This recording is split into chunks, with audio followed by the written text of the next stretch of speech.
we're going to go ahead and get started. And today we'll probably launch 2 blocks and a blanket.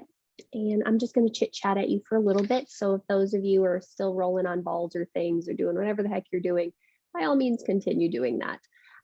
So we are now, I think for my calculation, at week 5 of the anatomy of trust. And the thing that I decided to focus on this week was what Brene Brown calls vaulting.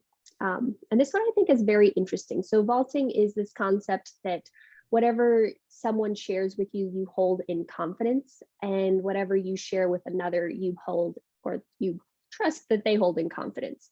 And she says that a lot of times we do 2 things to try to hotwire connection with people. So one of them is that, we gossip. We're like, oh, did you hear about so-and-so? And then the other one that she says that we typically do is called common enemy intimacy, or that's what she calls it, meaning we hate the same things, we dislike the same people. We have this thing of like, oh, we're only connected because we don't like this thing, or we're only connected because we're talking about other people that aren't really us.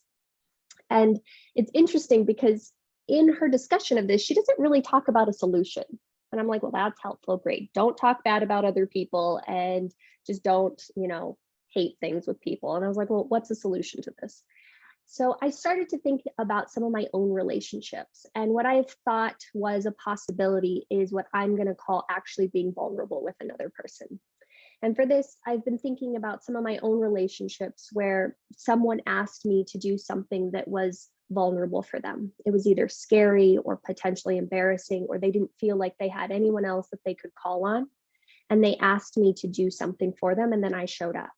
And then similarly, I asked someone for help in some way, and they showed up. And so I'm thinking that like the solution to vaulting, to create a genuine sense of intimacy where there's authentic expression, is really, ironically enough, in asking for assistance and asking for help and saying, there's this thing that's really important to me that I don't think I can do by myself. Will you be willing to show up and help me? And of course, the other person needs to show up. And I think that over time, as one person is vulnerable, the other person shows up, the other person is vulnerable, the other person shows up. That's what helps create a greater sense of intimacy where we're not only connected because we have a shared past, or we dislike a certain group, or we like a certain group, or we're talking about someone else, but because there's something that actually binds 2 people together. So what does this look like in our asana practice? That's a good question. The thing I've been thinking about is just how we can show up with ourselves, as always, with our breath, moment to moment, second by second. And for some of us, as we've been checking in with our body, whether it's our right glute or our left glute or our hamstrings or our sacrum or our neck or any of the things that are going on in our calves or our backs, how can we allow ourselves to show up in that moment? The body's saying, I need breath, I need stretch, I need movement. And how can we just show up and say, okay, I'm going to breathe with you, I'm going to stretch you, I'm not going to do anything. And then how does us showing up like this allow the body to soften? And then how do we show up with our breath? How do we show up with our mind? How do we show up with our heart? So it's the same thing that we do every week, but I thought it would be an interesting focus. Cool. So to that extent, we're going to start with our feet, and we're going to do a little foot massage. So please go ahead and sit however feels comfortable for you. And if you've got socks on your feet, go ahead and remove those. And then we can start with our left foot and just simply cross our left foot over our right thigh. And you're just going to find a little bit of love, give a little bit of love to that left foot. So you might just spread the toes apart if that feels good to you. You might dig your thumbs into the sole of your feet. You might press along the outer edge, the lateral pinky side of your foot. You might find that you want to bring some pressure into that hollow spot in front of your heel. I like to personally dig my thumb in there. That just feels really nice to just loosen some things up. You might also find that you want to web your fingers through your toes and maybe take some ankle circles here. And I'm keeping using the word might because I think that every act of intimacy is an opportunity, and there's no real set way in which you have to do it. It's unique to the situation at hand, to the 2 people involved. And so however you're involving yourself with your feet is completely up to you at the moment. And then you might also take as that last option, just a little jiggling of the heel as though you're trying to separate it from the calf, and you can go front and back, and you can also go up and down / right and left. And once you feel like you've gotten a little bit of love to that left foot, we'll go ahead and switch to the other side. But before you do, I just want you to notice the difference. I ask you to do this every time I do this, but how does that look? Does one foot look like it's got more life to it, a little bit more sustenance, a little bit more breath? It's kind of similar to how our relationships work. Let's go ahead and try the other side. So now the right foot comes on top. You know, the relationships that I think really feed us are the ones in which we can show up in a way that doesn't require us to armor up. That's a Brene Brown term. She likes to say armoring up. So we don't have to show our best self, our most excited self, our most put together self. It's just however we are. And so you're exploring what's happening on this foot, seeing how it is uniquely responding, whether you're digging your thumbs into the ball of the foot, whether you're separating the toes. You might just be giving it some little love pats or taking those ankles, circles. And you're just seeing what's happening on this side. And once you're done with that, we'll go ahead and release. And we'll start to make our way to hands and knees. And so I would encourage you, once you're ready for that transition, both blocks towards the upper outer corners of your mat. And you might choose to bring your blanket somewhere to the center of your space. And it might just be nicely, neatly folded or not.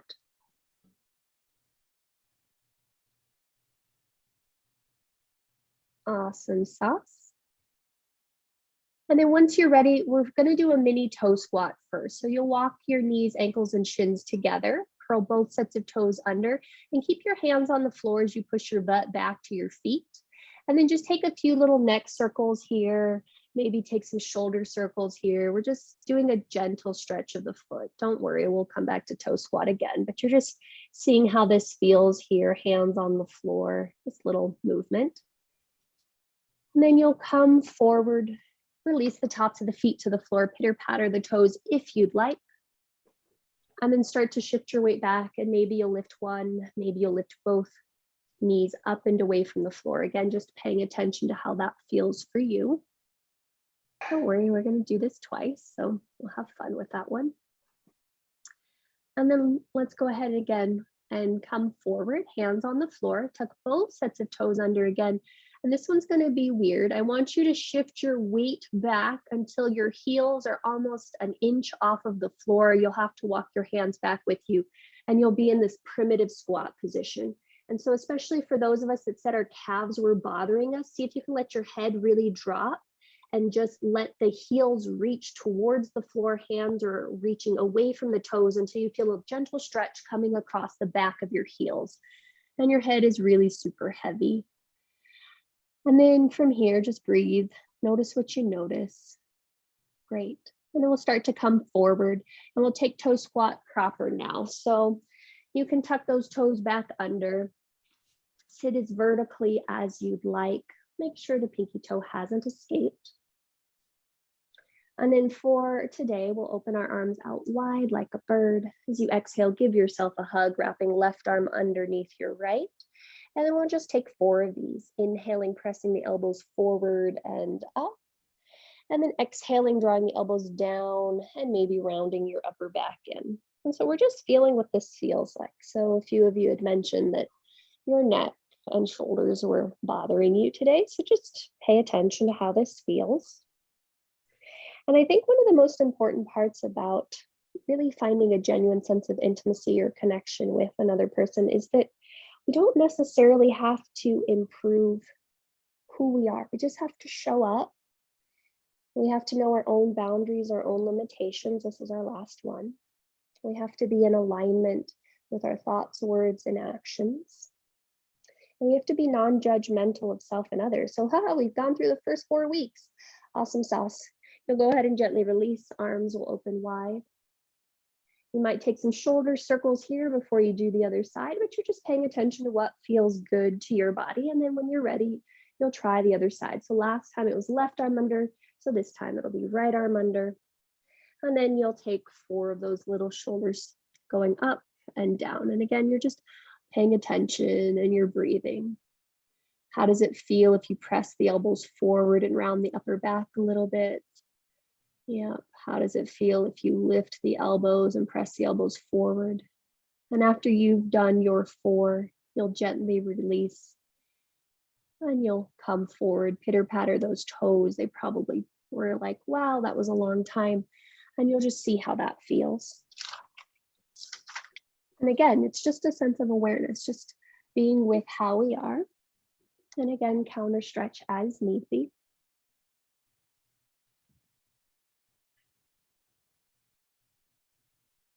And it's kind of a liberating thought that I don't know if we fully appreciate. I mean, at least I do. I don't. But you don't have to be anybody other than who you are. You just gotta be present. Okay. So when we're ready, we're going to come forward. Now for today, this is going to sound odd, but you know, that's what we're doing. We can take our hands forward, maybe about a hand print. And you can either decide that you do not wish to do that, and that's totally fine. But instead of our standard cat-cows, we're going to take our hips over to the right. You're going to take your hips back towards your heels.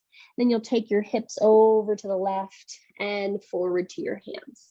And you'll do about 4 of these one direction. So these are giant circles of the hips. And you'll notice that as you go along, your head might want to articulate in the serpentine fashion with you. And it's taking you through cats and cows, but we're also doing this barrel roll. So we're going to just do 4 in one direction. And then you'll do 4 in the other.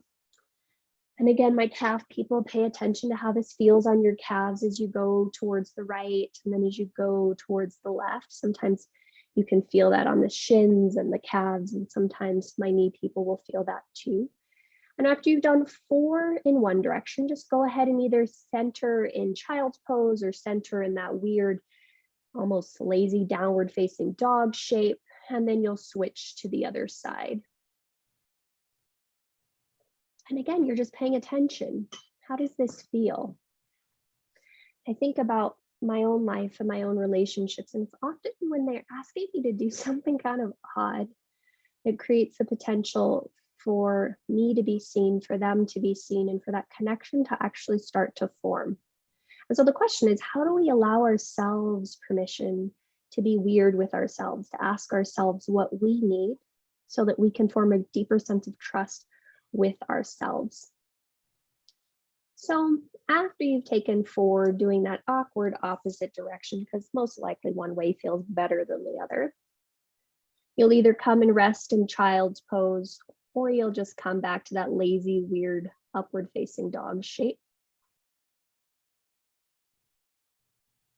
Awesome, sauce. And then let's all transition to a normal hands and knees. Hands directly underneath your shoulders.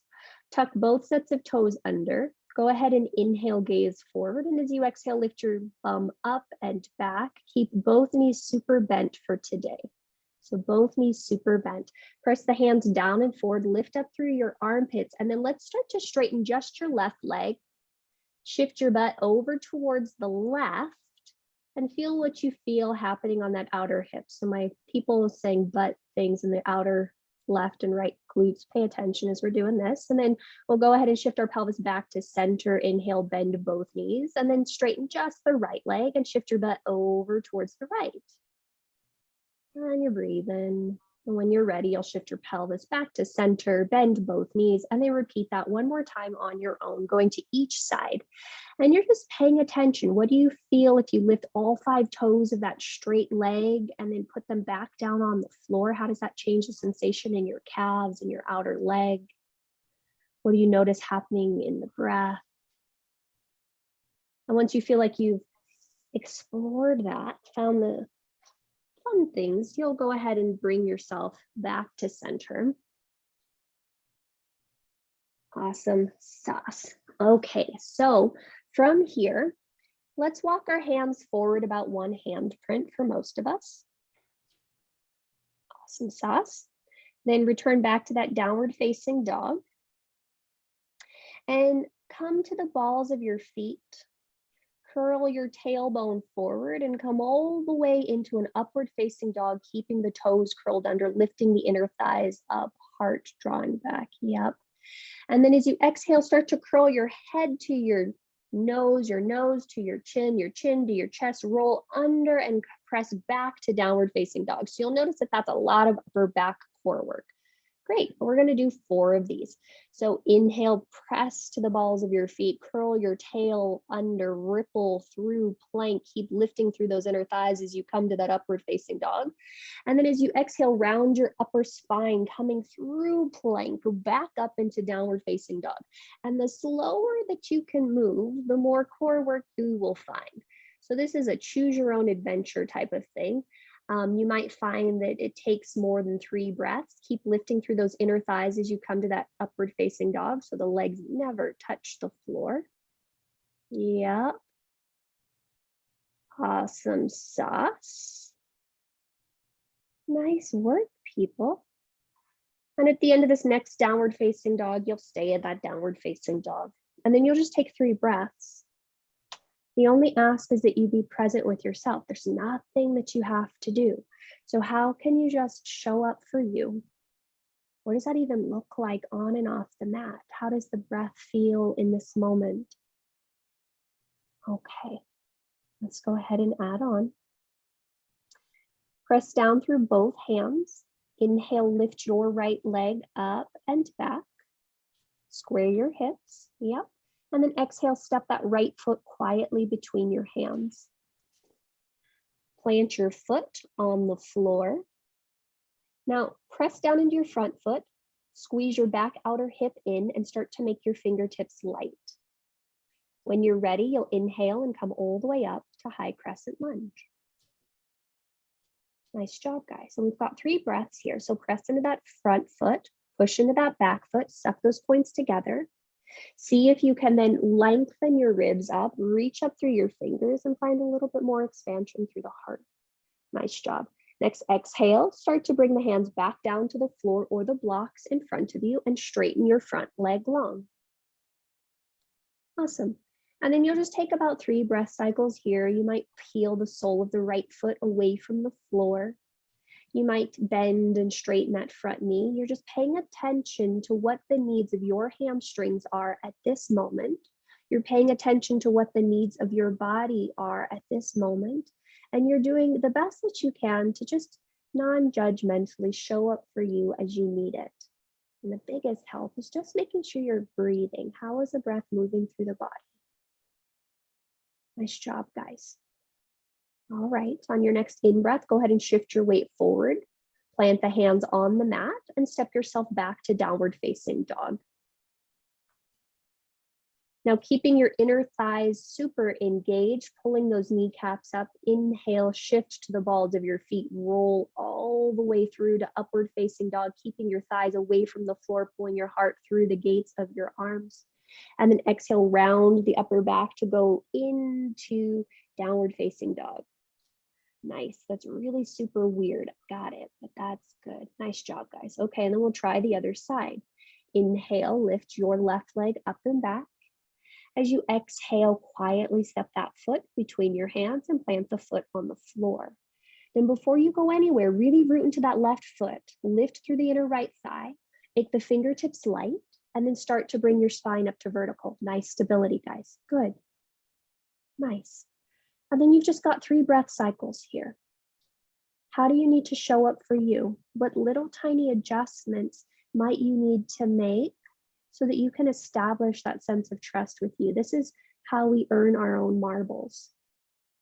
It's not the big things, it's the small things. It's when we tell ourselves we can breathe, where we can soften, where we can find a little bit more power and strength. On your next exhale, hands come back to the floor or blocks and go ahead and straighten your front leg long. And then just as you did on the first side, you might choose to just peel the sole of that left foot up, pulling that left kneecap up. You might choose to bend and straighten that front leg, but you're just paying attention to the needs of your body at this moment. There's no right or wrong prescriptive way to do this. You're just sensing in, you're feeling into what feels appropriate.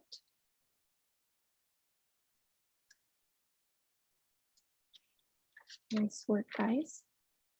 And then as you're ready, we'll go ahead and inhale, bend that front knee, shift our weight forward, plant the palms, and exhale, downward facing dog.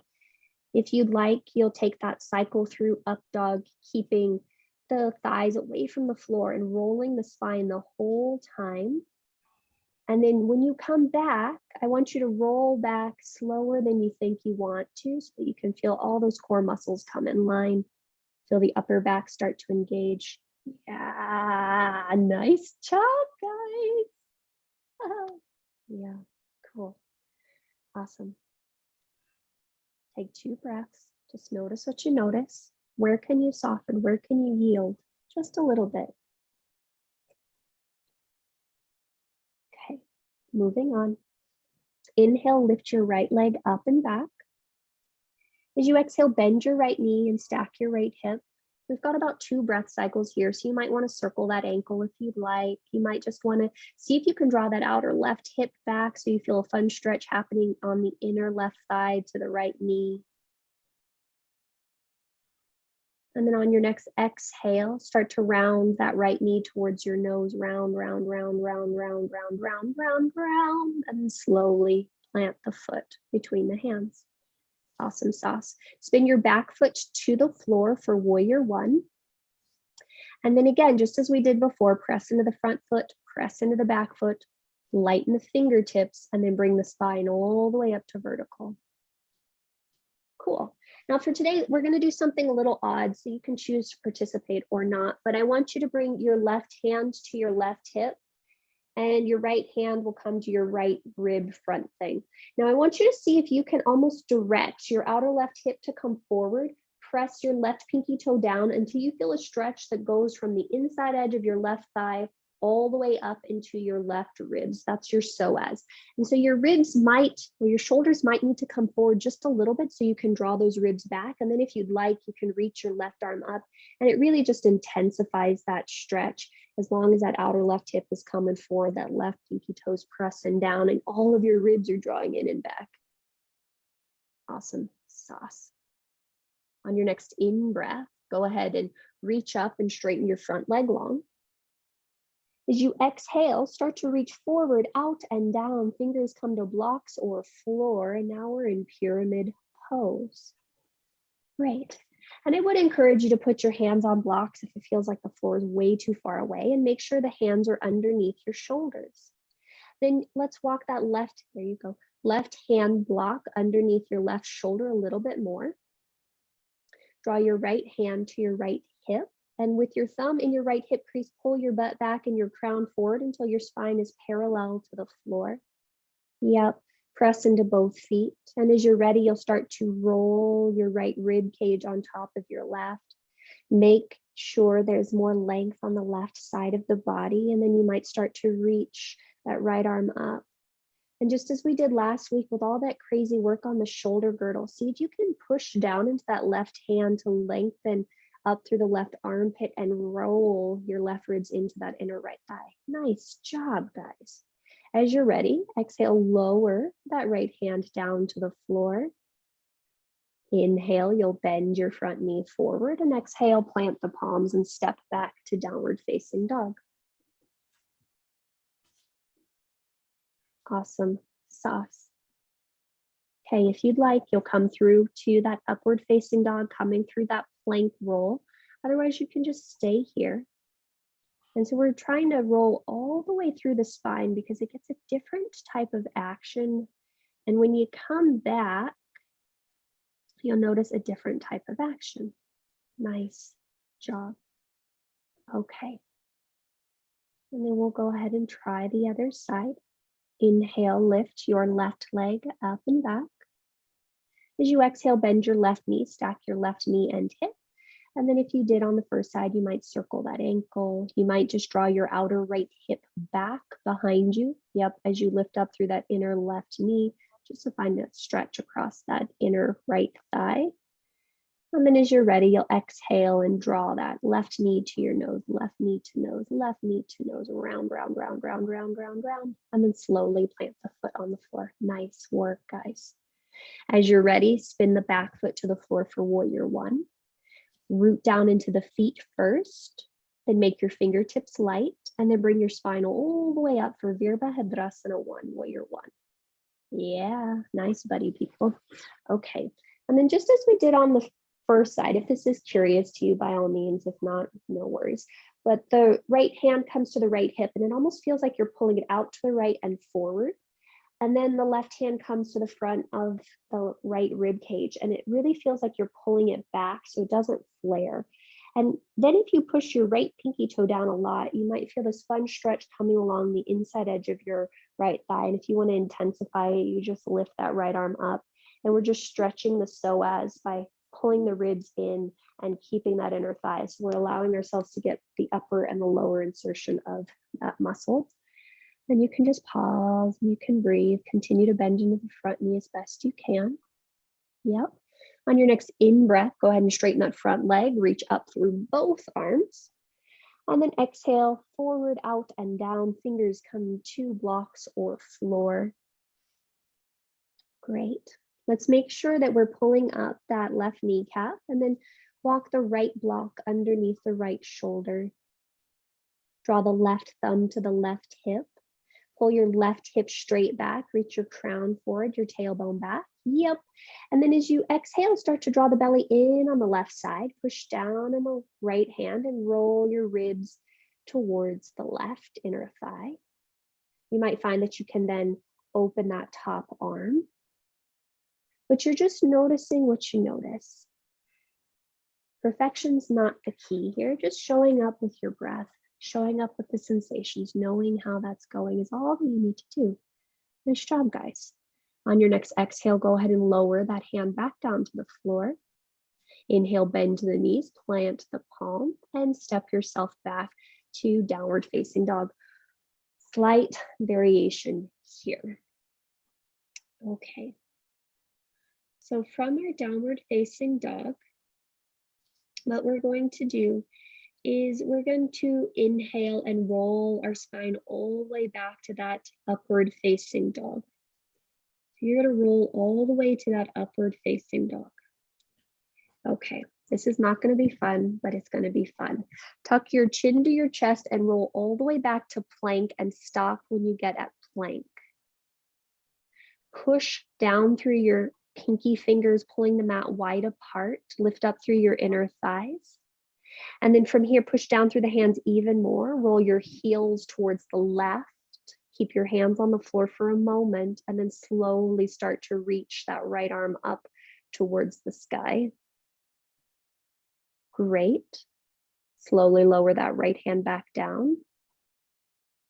And then you'll roll your heels towards the right, and you'll slowly peel the left arm up.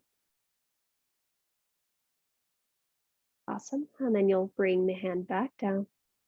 Bend the knees if you need to. Either go to child's pose or down dog before we go on. Whichever one feels best to you.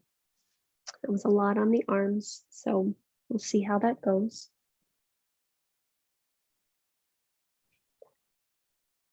Awesome. And my friends that are in child's pose, we'll take 1 or 2 more breath cycles here, and then you'll start to make your way back to downward facing dog. And my friends that are in down dog, notice what it feels like maybe to either bend one knee or the other. What it feels like to just find a little bit more space in the body. Okay. Awesome. All right. Let's go ahead and add on. Go ahead and come to stillness if you're in movement. And then inhale, lift your right leg up and back.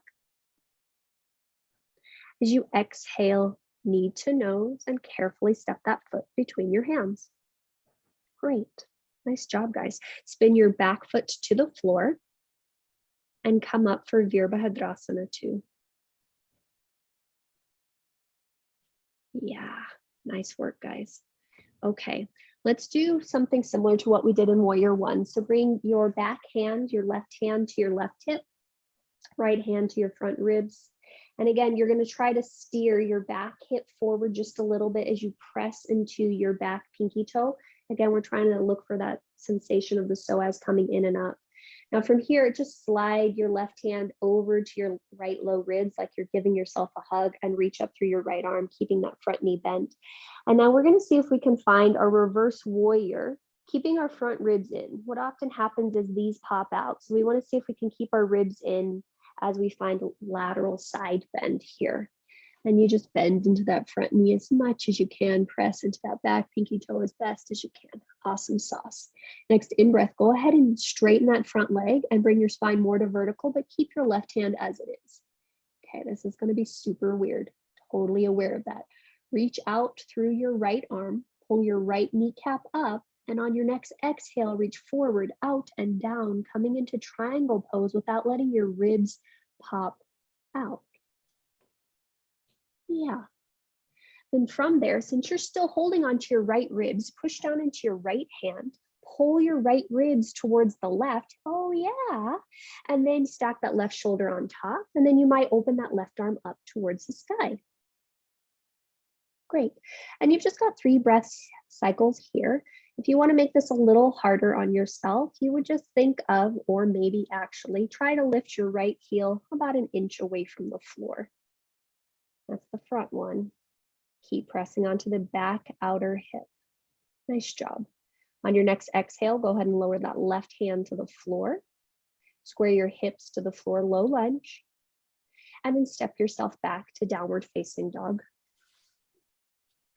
Now, yogi's choice. You might come back and do those 2 side planks. You might choose to roll through an up dog. You might choose to stay right where you are. You're choosing whatever feels best to you, whatever your body is asking of you.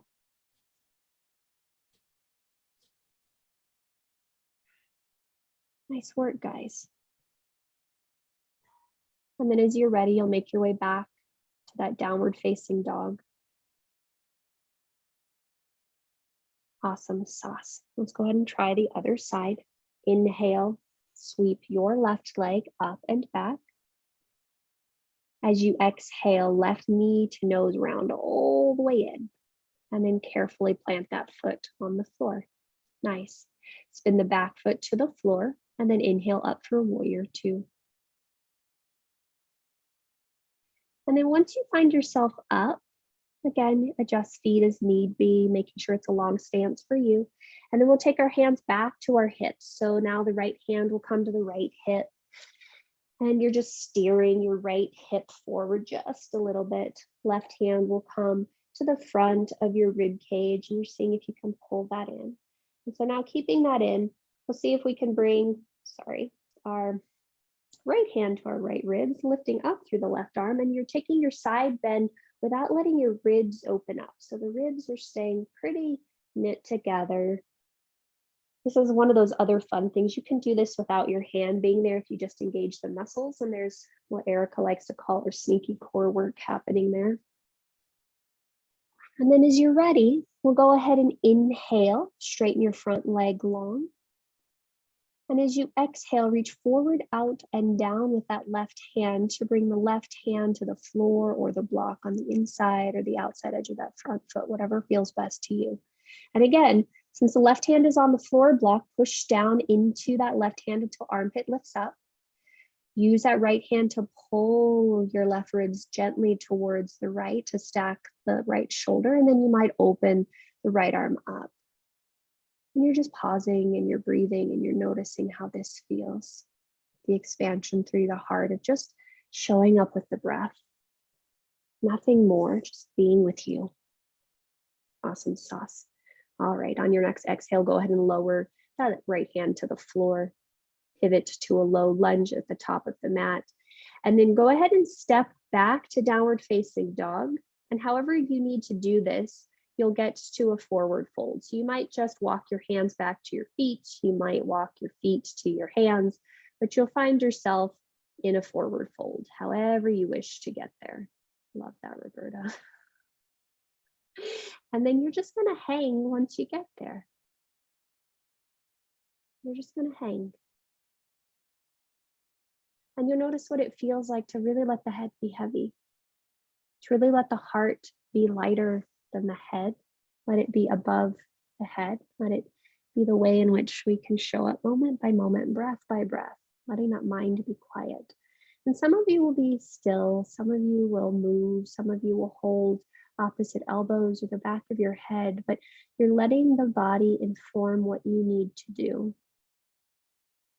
One of the fun things about these types of inversions is literally the heart has precedence over the mind, or at least it's higher up than the mind. And so you're just letting the body have precedence right now, letting it sense how you need to be. Awesome sauce. And then very gently, you'll release your hands back to the floor and you'll make your way back to downward facing dog in whatever way you wish to get there. And then from your downward facing dog, you'll make your way to a child's pose to just rest for a few breaths.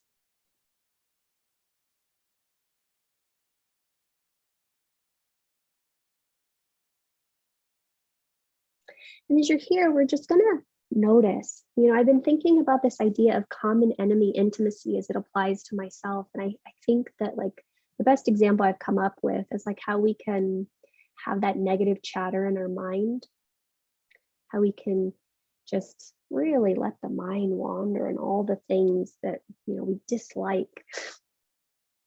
And then in terms of like gossiping, how we compare ourselves to others is something that happens a lot, I think, at least within my own mind. But that's not true intimacy, according to Brown. And I think it takes out of our ability to really honestly trust what we're feeling moment to moment, breath to breath. All right, you got 2 more breath cycles here. I want you to just feel what you feel in the body, whether it's the hands and the shins and the feet on the floor, the head on the floor, whether it's the breath pushing into the abdomen, pushing into the thighs, pushing into the back, whether it's even your breath pushing into the mat and hitting your face and your skin as you breathe in and as you breathe out. And then we'll gently start to make our way back up to hands and knees. And at this point, I do encourage you to use that blanket and pad your knees, but you do whatever the heck works for you.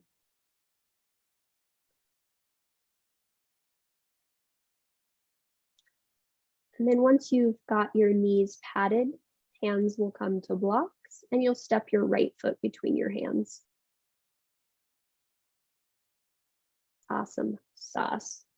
Now, some of you will hang out right here and you'll just, for the moment, I want you to look at your pubic bone and really see if you can see your pubic bone. You might inchworm your left knee back. So if your blanket's not there, you might need to walk your right foot forward.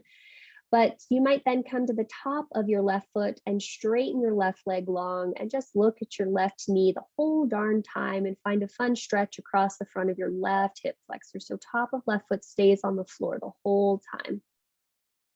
Yep, and this is a crazy stretch that comes across the front of your leg. And you might be like, yep, that's where I'm staying. Some of you are like, no, thank you. And you'll lower your knee back down. Some of you will then start to walk your hands up the front thigh and bring your spine more vertical, pressing your hands into the center of that right thigh. Great. And so now our left knee is on the floor if we're doing this option. And again, just as we've been doing before, you're pulling your front ribs in and back. You might reach up through that left hand, using that right hand to coax the left hips or left ribs in. And you might take a happy little side bend saying, hello, psoas, how are we doing? How are we doing? Awesome sauce. And then some of you will decide to come up and then you'll plant that left hand on the floor slightly forward and to the left. And then you'll start to roll your rib cage towards the right. You might bend that back knee and grab the outside edge of that back foot if you're taking this option.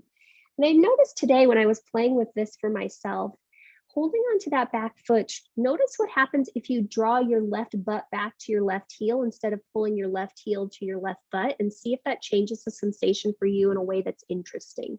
To me, it brought it more into the belly of my quad and it took everything away from my knee and my hip, but that might just be me. And then when you're ready, you will gently release whatever variation of that you were taking. Hands will come back to the floor or blocks. You'll straighten your front leg long. Cool. And then let's all see if we can bring our spine as vertical as possible. That might mean you let go of the blocks entirely, bringing your spine as vertical as possible. Pull that right toe back or right foot back so it's in line with your face. And this is one of those fun ones that I learned from Rocky Heron. We've got our choices. You can bring both of your hands to the back of your pelvis. This is going to be the most challenging, not going to lie. You can bring one hand to one block or floor in front of you, but you're going to just inhale and lift up, and then you're going to exhale, hinge from your hips. And what we're doing, and then you'll inhale and come back up. This is about 4 of these. We're just strengthening and stretching that hamstring. So since a few of us said their hammies were not liking them today, this going in and out will create more strength as well as openness. Now, if you're like the balance thing is too much to handle, hands on floor or blocks is completely okay. And so after you've done about 4 of those, you will just go ahead and come down and hands will come to floor or blocks.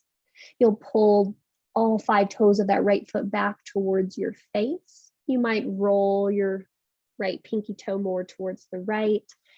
Some of you might decide you want to try to slide a little further in towards Hanumanasana or not. We haven't really done much to prepare the hamstrings, so be mindful if you choose to do that. Awesome sauce. And then after you've taken your exploratory breaths, you'll go ahead and come to stillness. And you'll just breathe. And then we'll all shift our weight forward, bend that front knee, plant the foot, plant the hands, step back, downward facing dog, and pause. Just notice what you notice between the sides. Notice what you notice between the sides. How's the right side? How's the left side? How's the breath? And then we'll try that on the other side. So let's go ahead and inhale and come down to hands and knees. Plant your hands on the blocks, and then step that left foot forward between your hands. And then just as we did before, you might need to walk your left foot forward depending upon how long your mat is. Uncurl the right toe so the top of the right foot is on the floor. Look under at your pubic bone, and you might just lift that whole right knee thigh away from the floor and notice what that fun stretch feels like across the top of your thigh. You might be like, oh God, that's intense. You might stay there spinning your right ribs more to the inner left thigh. You might lower that back knee down to the floor and then start to walk your hands up the center of your front thigh. And if you do that, you push down into your left foot, your front foot, you push down into your right knee, suck those points together. And then you can reach up through that right hand. Left hand comes to the front of your right ribs and it closes them down and back and in. And you might take a little side bend towards the left. You're just feeling what feels good to you. Keep pressing to that left foot if you're doing that. And then you'll come back up through center, and some of you will lower that right hand to the floor, front outside of right hand slightly forward. And then you might rotate your rib cage towards the left. You might bend your back knee, your right knee, and reach around and grab the outside edge of that back foot. And then notice, does it feel better to pull the right heel towards your right hip, or does it feel better to back the right hip out and back to the right heel? For me, it's just really interesting how that changes sensation a lot. And again, you're still pressing down into that right hand, wrapping your right ribs into the inner left thigh if you're doing that option. Yep. And then very gently, you'll release that. Hands will come back to your floor or blocks. You'll shift your weight forward. You'll straighten your front leg long and make sure, sorry, Jenny, back knee stays on the floor. And then you'll pull all 5 toes back towards your face and start to see if you can bring your spine all the way to vertical. And then you might stay there.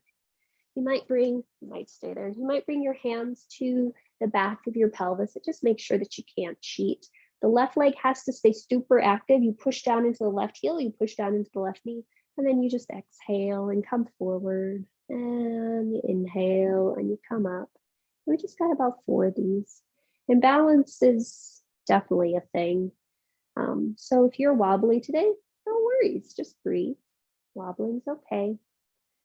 We all wobble. And that's okay. And after you've done 4, you'll come to your depth of Ardha Hanumanasana. And you'll just hang out there for a couple breath cycles. And you might find that you want to roll to the knife edge of your left pinky toe. And if you're rolling, it's not coming from the knee, it's the whole left thigh externally rotating.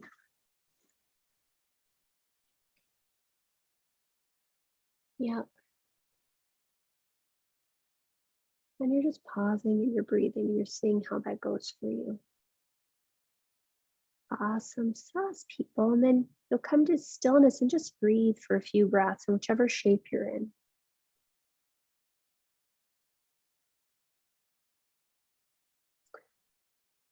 I think the thing that I find pretty fascinating is like some of my closest relationships, when they asked me to do something that was really vulnerable for them, at the time for me, I was like, yeah, no worries. Like, that's not a big deal to me. But I think that a lot of times we fear that us asking for help can be considered a big deal, more than what somebody would want to do. But we never know until we ask. All right, let's go ahead and shift our weight forward, plant our foot, plant our hands, step ourselves back to downward facing dog. And then we're going to come forward into plank pose, fallen kasana. And as slow as you can, lower your spine all the way to the floor, seeing if everything can touch at the same time. Once you get there, hands come underneath your forehead for heads up, 7-up style. You can draw your big toes to touch and let the heels splay out, or you can draw your big toes to the outer edges of your mat, letting the heels turn in. But you'll just take about 5 breath cycles here in Nakrasana. And you just pause and you just breathe.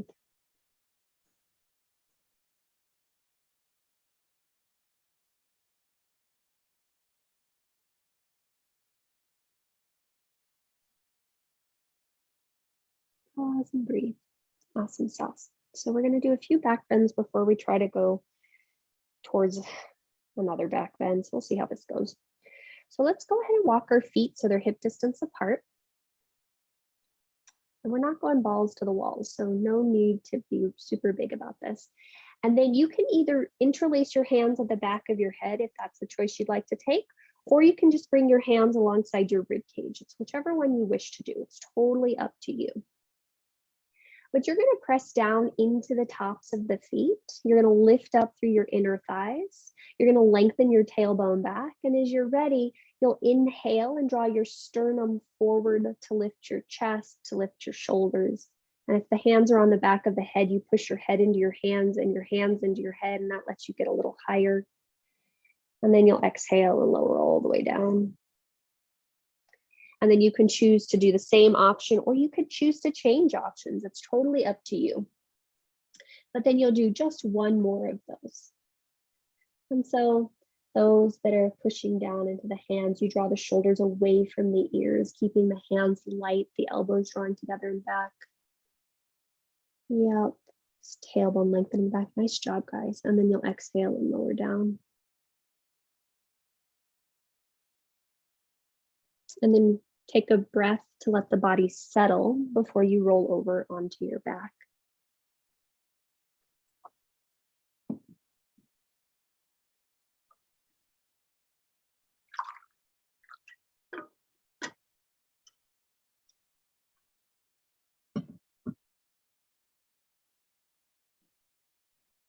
Awesome. So once you find yourself on your back,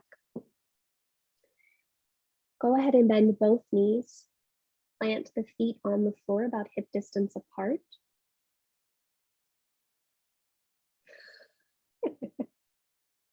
And then we're going to robot our arms for today.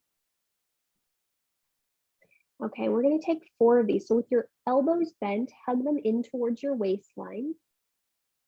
Notice what it feels like to just start to push down into the back of your head, what it feels like to push down into the upper outer shoulders, into your elbows and in your feet. And we're just doing 4 of these mini ones before we hold. So you'll inhale, push down through those points of contact and lift your hips up and away from the floor. And then you'll exhale and slowly lower the spine back down to the floor.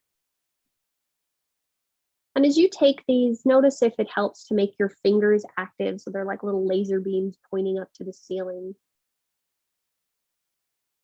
And you're just noticing how it feels to lift and lower the spine.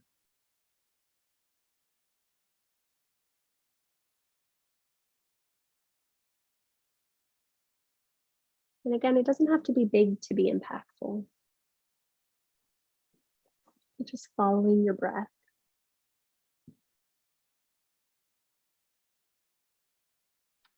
And after you've done 4, we're going to go up once again and we're going to hold the shape.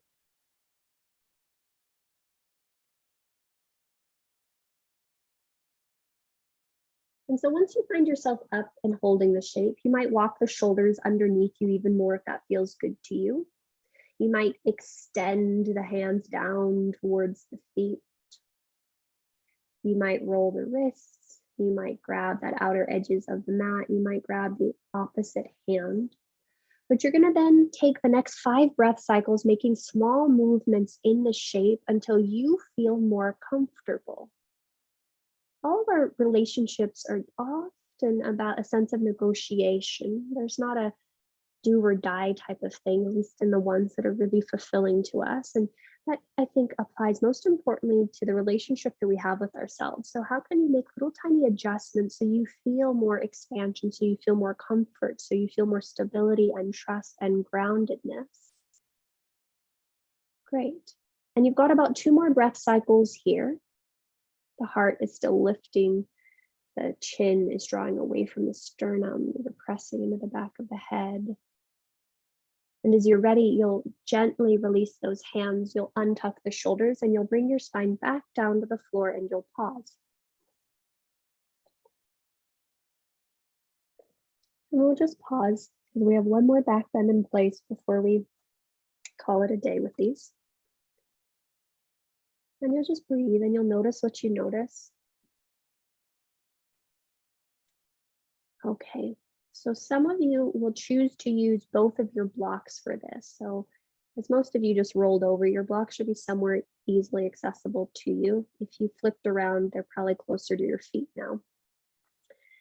So some of you will choose to just stack both blocks on top of each other and put those underneath your sacrum. Some of you will choose to enter a modified shoulder stand from that bridge pose. So I'll talk into the bridge pose to shoulder stand. If you're going to do a supported legs up the wall with both blocks underneath your sacrum, by all means, go ahead and set yourself up there now. Those of us that are going to enter that modified shoulder stand, cactus your elbows. So they're like little robots pointing up. Sorry, let's robot our arms. There we go. And then we're going to go ahead and push down through our feet, push down through our head, push down through our elbows, and start to lift your hips up again to that bridge shape. So Jason, bring your hands alongside your hips. From here, you'll start to press to the balls of your feet. You'll start to walk your feet closer to your face. You'll slide one hand and then the other underneath your sacrum. Make sure you can really hold your pelvis, and then you might lift one leg up to the sky and then the other leg up to the sky. Now this is modified shoulder stand because our weight is more back on our elbows and on our hands than it is over our shoulders. And you'll reach up through the balls of your feet, press down through the elbows, push down through the back of the head. And you can just stay here for about 3 to 5 breaths. And when you are ready to come down, you will slowly come down. Those that are in that supported Viparita Karani will take about 2 to 3 more breath cycles there. And then you'll slowly come out of the shape as well.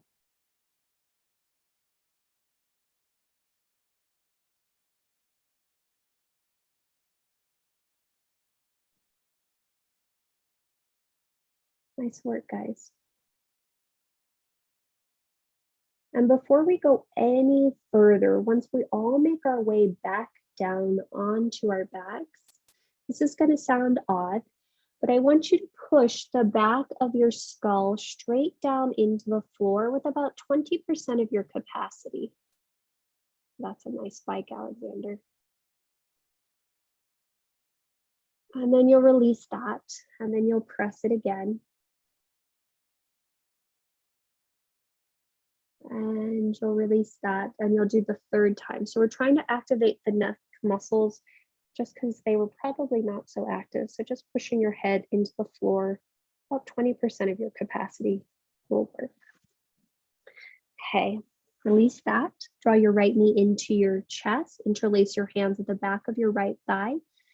Slide your left leg long against the floor. Press down into your left heel. Push out into your right thigh, and you can either keep that knee bent or you can straighten that right leg long, push into the back of your head, push into the shoulder blades, finding the downward action as you're stretching that right hamstring. Awesome. Some of you will stay right here. Some of you might start to walk your hands up the back of that right thigh / grab that right foot. Again, we want to keep the head rooted on the floor, that left leg active, left heel pressing down. Awesome. Some of you will stay right here. Some of you will open that left arm out to the left for a counterbalance, and then open the right leg out to the right, keeping the left heel hip thing exactly as it is. And that right foot doesn't need to touch the floor. We're trying to find a fun stretch that comes across the inside edge of that right thigh if you push out through your right big toe mound. Awesome sauce. And then you'll gently inhale and draw that leg back up to center. Bend the knee into the chest. Squeeze it into the chest. And then gently release the right foot on the floor. Bend the left knee, plant the left foot next to the right, and pause before you go to the other side and just see how side A is doing as compared to side B.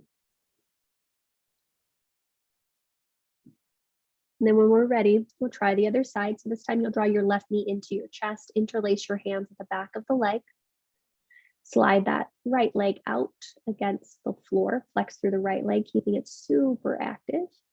And then you'll kick your left thigh into your hands, and perhaps you'll straighten that left leg long.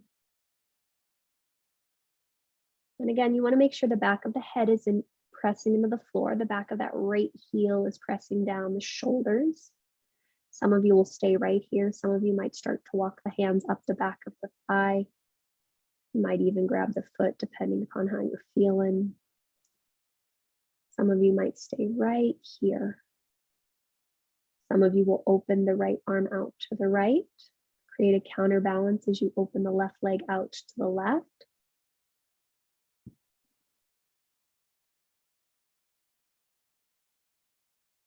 And you're just pausing and you're breathing. And then as you're ready, you'll come back up through center. Hug that knee into your chest. Give it a little squeeze. Awesome. And then let's go ahead and plant that left foot on the floor. Plant the right foot next to it. Cactus your arms next to your ears. Draw your right ankle over the top of your left thigh. Flex through that foot. And then start to draw both shins, knees towards your face. You might keep the elbows on the floor here as you do this figure 4 with that right foot super actively pressing into the left thigh. You might interlace your hands through the hole and grab the back of the thigh or front of the shin, whatever feels best to you. But you've got about 5 breath cycles here, and you're just paying attention to how much you can keep your butt, your sacrum really rooted onto the floor, and how that feels to draw the right knee away from your chest as you draw the left knee into your chest.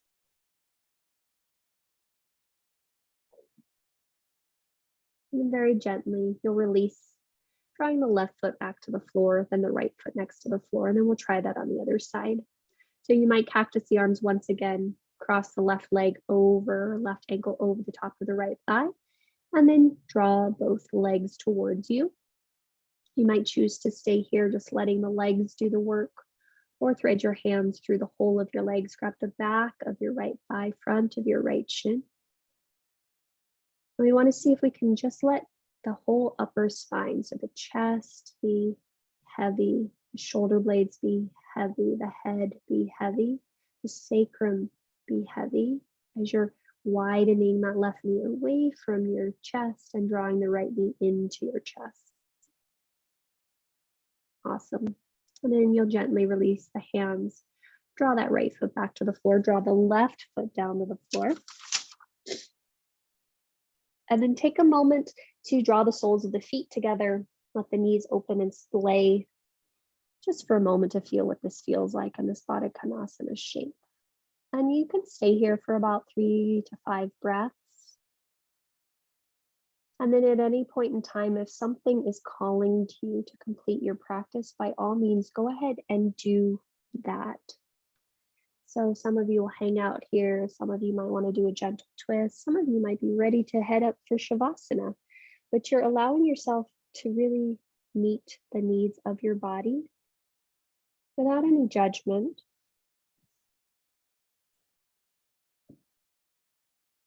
Whatever the needs of the body may happen to be at this moment are completely a-okay. And it's kind of weird, but it seems that how we respond to ourselves in these moments sort of mimics how we respond to ourselves in other moments. Do we give ourselves permission to just do what feels good to us? Or do we feel like, oh, I've got this social hat on as X, Y, or Z, mother, daughter, sister, friend, son, brother, dad, blah, blah, blah. Like, do we let the sense of should about how we should show up when serving those roles dictate how we actually address our own needs? Or can we find a balance between the two? And so you've got about 3 to 5 more breath cycles doing whatever the heck you happen to be doing. And then you'll start to make your way to your final resting pose, whatever feels good to you. I would like to encourage you to set yourselves up well, whether that means with props or with blankets, or that is a prop, or wrapping the body so you're warm. Set yourself up in whatever way will allow you to really just rest.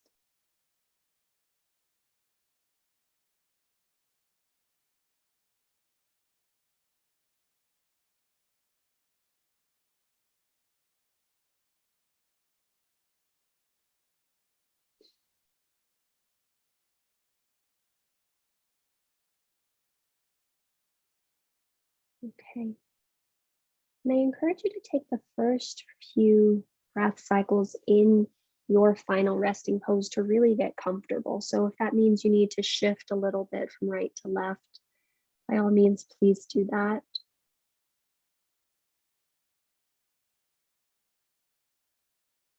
And then today we'll start by just noticing where you can let just the bones of the body be a little bit heavier. Let the bones of the body just be a little bit heavier. And then notice once you allow the bones to just drop into the floor, how you can start to soften the musculature around the bones. Letting any tension dissipate and continue to melt.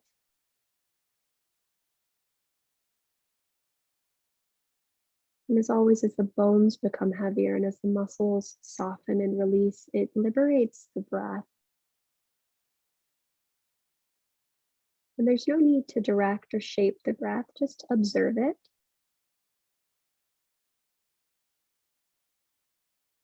And for today, as we're watching the breath, I invite you to allow the awareness to travel from the soles of your feet all the way to the crown of the head as your body breathes in. And then as your body breathes out, allow your awareness to travel from the crown of your head all the way back down to the soles of your feet.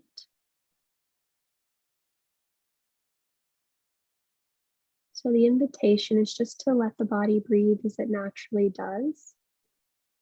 But as you breathe in, your awareness travels from the soles of the feet up towards the crown of the head. And as the body breathes out, your awareness travels back down.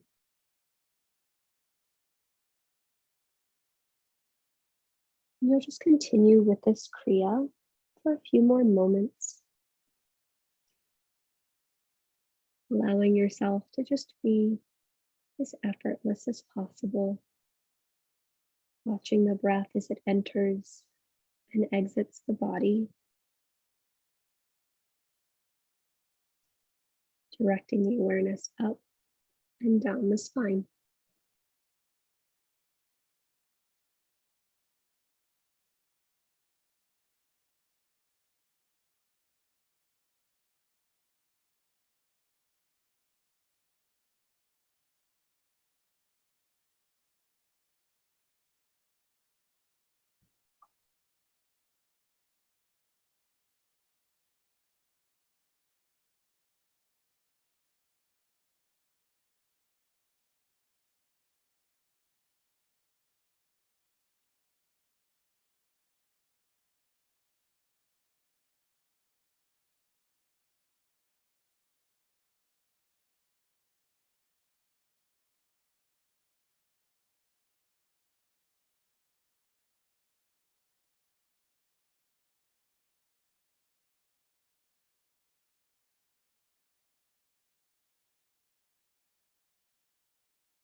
Return your awareness to your breath.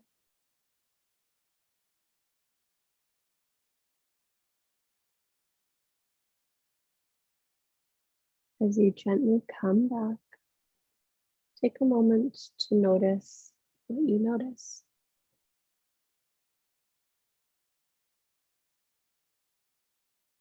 If there's any part of you that's longing to linger in this shape, by all means, please hang out here. When you are ready to invite movement into the body, please do so gently and slowly.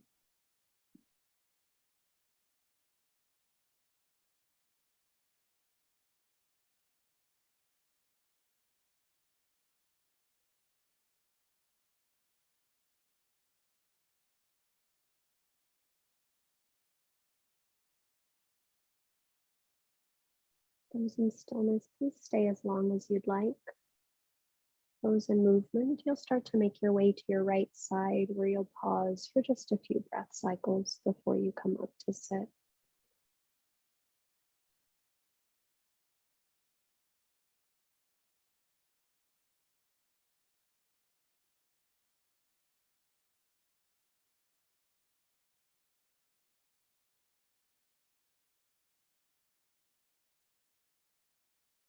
After you've taken about 3 or 4 breath cycles on your right side, gently draw yourself up to a tall, comfortable seat.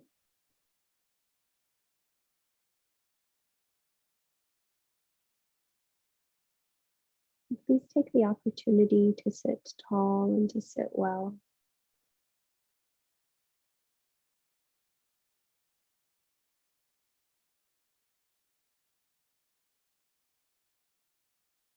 As you come into your seated posture, I encourage you to make sure that you're comfortable. We're just going to close out with 3 rounds of body show now, but it helps to make sure that you feel supported and that the body feels easy before you do any pranayama.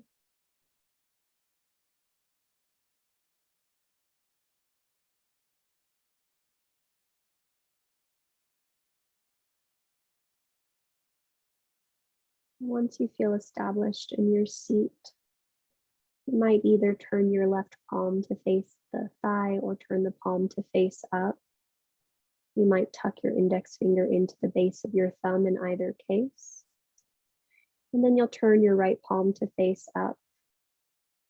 Bring your right thumb to your right nostril, your right pinky finger and ring finger to your left nostril. Maybe the other 2, middle and index finger, touch the forehead, or maybe they touch in. But you'll gently exhale all the breath from your mouth. Go ahead and close your right nostril and inhale just through your left. At the top of your inhalation, you'll close your left nostril and slowly exhale out through your right. When you need to, you'll draw the breath slowly in through your right nostril.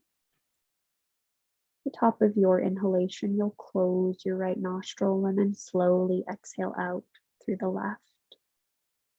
That counts as 1 round. You'll take 2 more on your own, sitting as tall as you can through the spine, letting the heart remain open, the breath long and easy.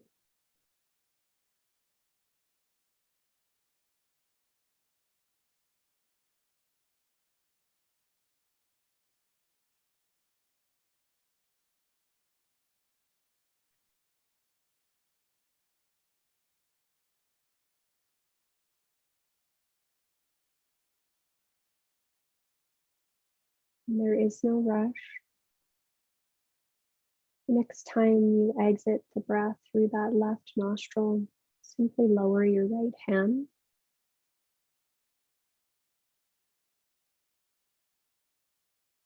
And continue to sit as tall as you can through the spine, the heart open. And you'll just take about 3 to 5 breath cycles here, being with your breath, noticing where it resonates for you.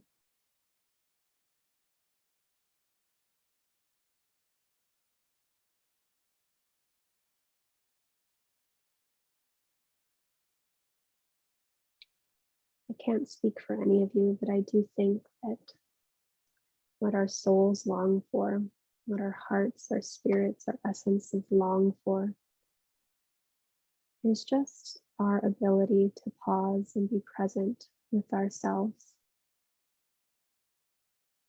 Nothing more, nothing less. Because it's in that presence that we can hear our hearts calling. It's in that presence that we can know most what we need, ask for what we need, so that we can show up both with ourselves as well as others with that vulnerability, so that we can connect both with self and well as well as with others. So as you take these last 3 breath cycles here, just allow yourself to be present to whatever's present,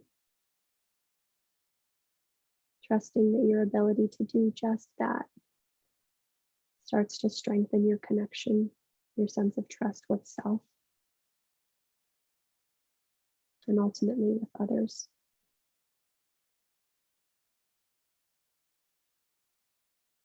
When you're ready, we'll draw our hands to heart center Anjali Mudra. Press the palms into each other. Receive the weight of the thumbs into your sternum and then lift your heart towards your thumbs. Soften any tension around the front of your throat so your chin might drop just a bit. And then just exhale all the breath from your mouth. Take a big breath in. Audible breath out. Inhale for Om. Join if you'd like. Om.